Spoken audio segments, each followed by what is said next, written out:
to our guests here, how many beekeeper or group producing real honey in the city of Davao, sir? In the city of Davao, I only know of one other beekeeper po.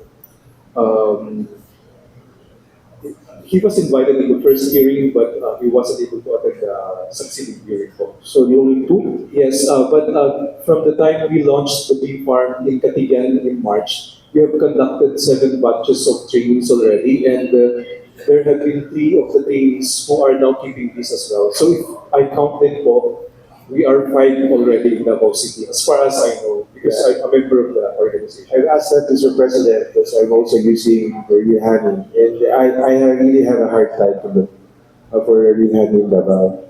I purchased the other city, no, in Agusan area. So that's why I asked you, asa makapalit sa mga produkto. Because this is very important also, Mr. Chair, especially in promoting our own local products in the city. Kasi kung wala sa mall or any areas na very visible, it's very hard for us to purchase. So I guess as per instruction of and recommendation of Councilor Leonidan, that you should organize yourselves also to be competitive also, and somehow you will form a group and easily be recognized by all the business sector here in Davao City. That is all, Mr. President. We will do that, sir. Thank you.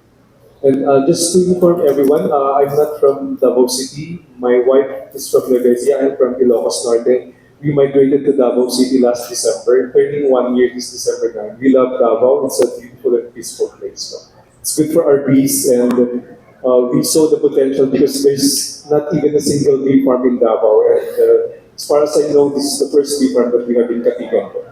Thank you.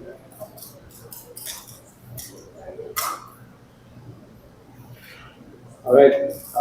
If there are no more inquiries from the councilors, may I request to revert back to the plenary session. There is a motion as stated by Councilor Abella. Are there any second? Duly seconded. The motion is approved. So now, Mr. President, let me proceed to the reading of the ordinance. Can you flash the ordinance? I'd like to request Mr. President to forego the reading. Instead, I'll just mention the section. Excuse me, Yeah, sir. objective. There was still no ruling on the motion for the approval of the committee report. Oh, okay. Sorry. I reiterate my motion to approve the committee report, Mr. President. There is a motion as stated by Councilor Abella. Are there any second? Duly seconded. The motion is approved. So again, Mr. President, allow me to just read the section, the objective, and the definition, and the rest of the wordings here, Mr. President, if I may be allowed. Please proceed. Okay, this is just to speed up the process of our reading the ordinance at the same time we can end up by 12. So, an ordinance promoting and regulating honeybee production in Davao City. Section 1 is the title. Section 2 is the declaration of policy. The section 3 is the objective, which I already mentioned in the committee report. The definition of terms, I'll just give you about a minute to read all those definitions to save my time.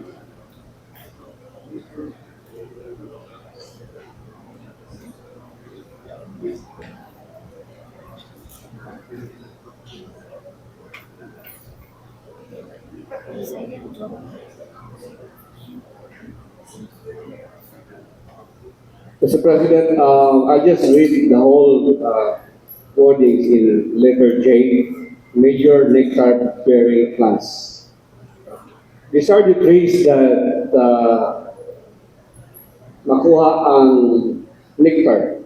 Nara, coconut, mango, mahogany, and the shrubs is malunggay, moringa, gumamela, sampagita, herbs like sunflower, wildflowers.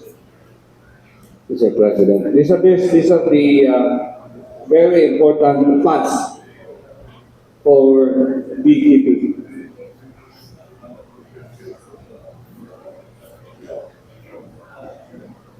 Section 5, Mr. President, is the registration and regulation. All honey bee farms shall be registered in the city agriculturist office to determine, to control the proliferation of fake honeys. Section 6, technical assistance and training. Section 7, incentives. They are allowed to participate the showcases. They are allowed to free use of selling booths during the annual and Davao City Bees and Honey Festival, the Araw ng Davao, Kadayawan, Buao Davao, and Pasko Fiesta. Section 8, bee-friendly practices and environmental protection.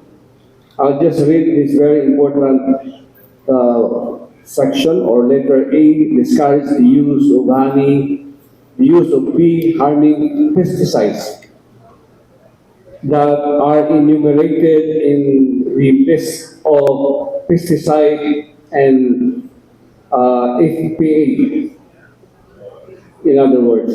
So, I have the list of the pesticides that are not allowed to be used near the farm area, Mr. President. I'll just submit this later on. Section 9, awareness program. Section 10, funding. The city agro office or CAGRO shall at least set aside 1% of their annual budget. Section 11, implementing agency. Penalties is very short, very minimal, because as per our Republic Act, we're only allowed to penalize up to 5,000 pesos. And for the information of everyone, there is one congressman who filed a bill that the penalty shall be increased from 5,000 to 50,000 pesos. Bilang kabalo kung saan ni ma-approve. Section 13, separatity clause. Section 14, effectivity.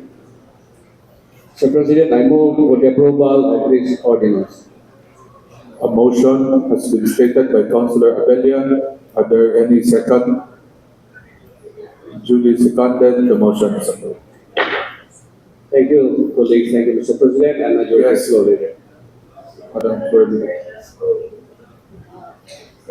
Just to improve the ordinance as proposed by the proponent. So first, Mr. President, for section 5, I propose, Mr. President, to include in the provision, Mr. President, that after probably the second paragraph under section 5, that the registered sites or the registered apiaries and meliponaries shall comply with the applicable provisions of the Davao City Zoning Ordinance regarding agricultural and urban land use, and that and for the next paragraph, Mr. President, that the CAGRO or the City Agricultural Office shall develop the registration guidelines containing A, the location requirements, the letter B, hive safety standards, letter C, environmental safeguards, and letter D, reporting mechanisms. So just to ensure, Mr. President, that the registration, Mr. President, is really for monitoring and not for revenue generating, Mr. President, consistent with our city revenue code. And if the proponent is also amenable, Mr. President, We will also include in the incentives a clarification that the incentives that will be granted by the city shall not be in conflict with the city revenue code. And finally, Mr. President, I guess that the proponent already mentioned of the, may I ask the proponent, Mr. President, with regard to the, sa chemicals, regarding some chemicals, I think that was our, yes, to include the section 8, letter A, after deharming pesticides to include, in accordance with the list provided by the Fertilizer Pesticide Authority. So I hope the proponent is amenable with all these suggestions, Mr. President, just to ensure that the ordinance is also harmonious, Mr. President, with other existing laws, Mr. President. I am amenable, Mr. President. On the section 7, the incentive, it's specified that there are only two that may be allowed, that may be the honeybee farmer may receive: one, access to the city-sponsored local trade fairs and product showcases, and exemption from payment of fees like rental fees, free use of selling booths during the annual Davao Bee Festival as organized by the City Agriculture's Office, Cagro, Araw ng Davao, Duao Davao, which is April to June, Honeybee, May 20, Kadayawan Festival, and so forth. So that is the only incentive that they can get without mentioning about the business permits, Mr. President. Mr. President, if the proponent is also amenable, why not to include in as one of the incentives the eligibility for livelihood assistance programs of the City Agricultural Office of the registered beekeepers, subject to availability of funds, Mr. President, so that the beekeepers may also be able to access the livelihood assistance that may be provided by the city, Mr. President, if the proponent is amenable. Yeah, there's no purpose of denying it, but let me reiterate that the City Agricultural Office is mandated to separate a 1% of their budget, and that will be part of the incentive or maybe training, but that will be included in the IRR, Mr. President. I suggest, Mr. President, that we put it in the ordinance as mentioned as part of the incentive, Mr. President. Kasi as presented to us, there are only two. So if the intention of the 1% is to provide livelihood, might as well include it specifically in the ordinance, Mr. President. As specified. Okay, I am amenable to the presentation or to the suggestion of our majority floor leader, Mr. President. So I hereby approve, I hereby request the Secretariat as amended, Mr. President. And finally, Mr. President, Section 10, for the funding, Mr. President, we just include after the mention of the 1% that shall be set aside from the annual budget of the City Agricultural Office, that this be subject also to the city's budget processes, Mr. President. Come again, sir, Madam President. Subjected to the city's budget processes, Mr. President. Oh, of course, yeah. Thank you, Madam That would be President. all the suggestions, Mr. President. Thank you. Madam Secretary. Okay, thank you, Mr. President.